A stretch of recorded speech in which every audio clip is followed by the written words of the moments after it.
concept is power delay estimation. So before entering into the concept, we have to know what is meant by power estimation and delay estimation. That is, power estimation is nothing but how much power is required to run the functionality of the circuit.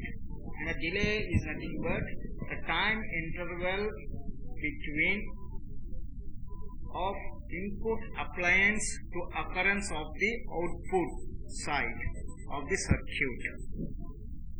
Then here it is nothing but here it is going to be know the how much power is required and how much power will be consumed to run the functionality of the particular circuit.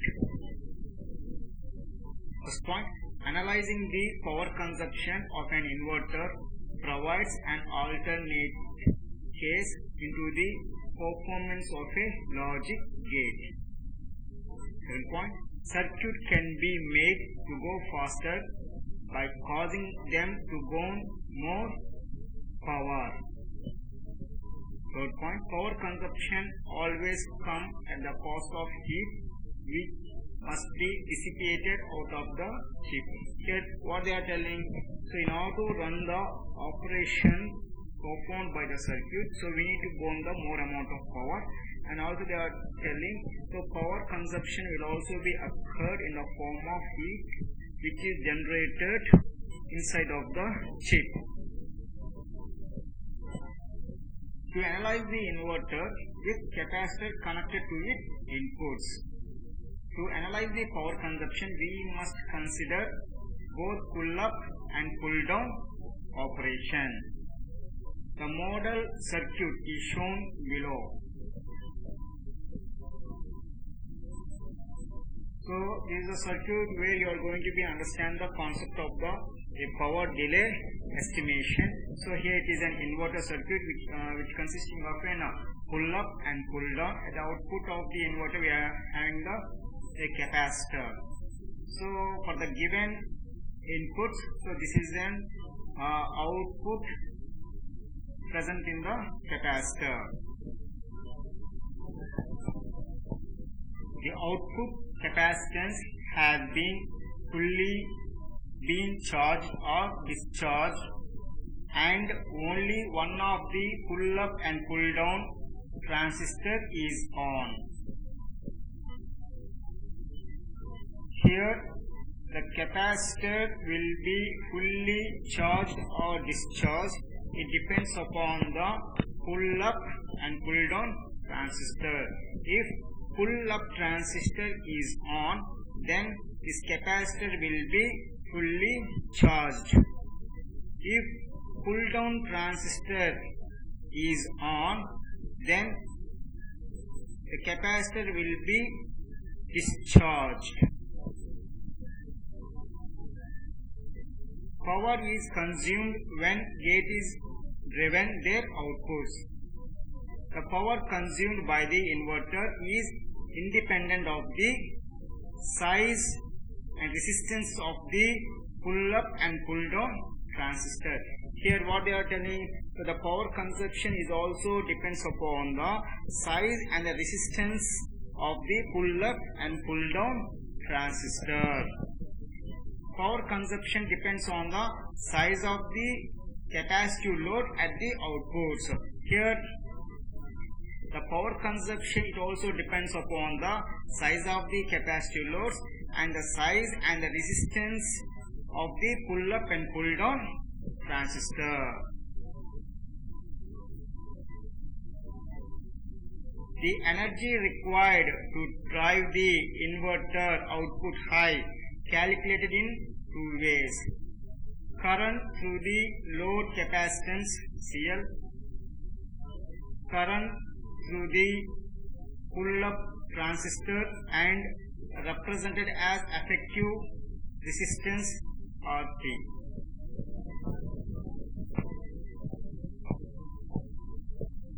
The current through the capacitor is represented as So this is an equation which is represent the current through the capacitor. So we have been represent 1, and the voltage across the capacitor is represented as, so we have taken this equation as a 2.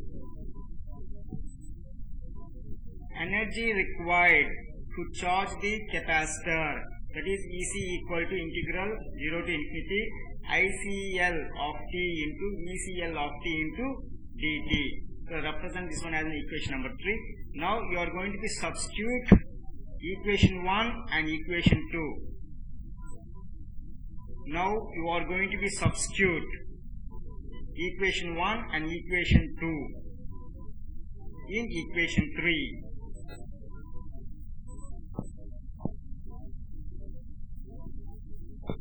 Substituting equation 1 and equation 2 in equation 3, so we get EC equal to 1 by 2 CL into VDD minus VSS whole square. So it is represented as an equation number 4.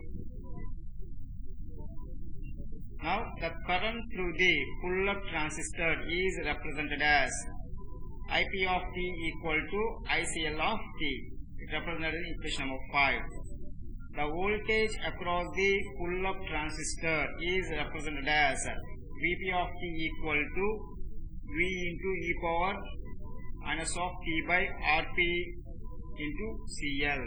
It represented as an equation number 6.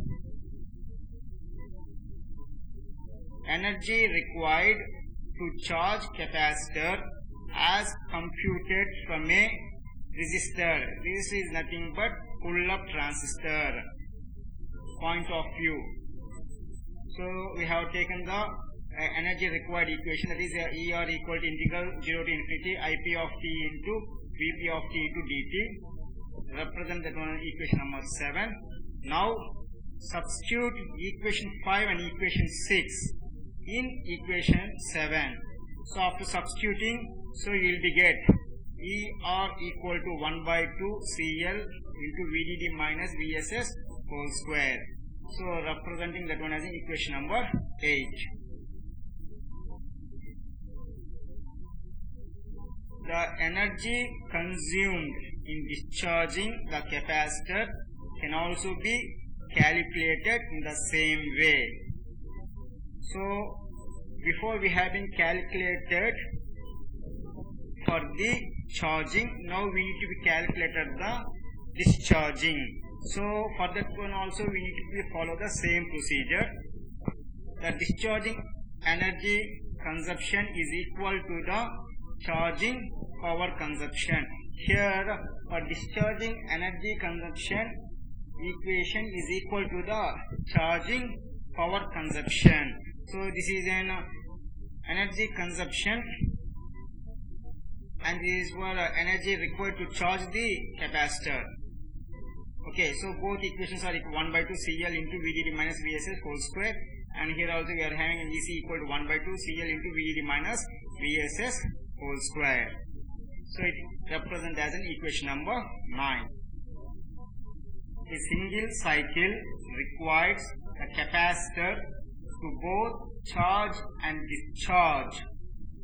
So the total energy consumption is, so from equation 4 and equation 9 we get, so that is a total energy ET equal to ER plus EC, that is equal to, at last you will be getting CL into VDD minus VSS square.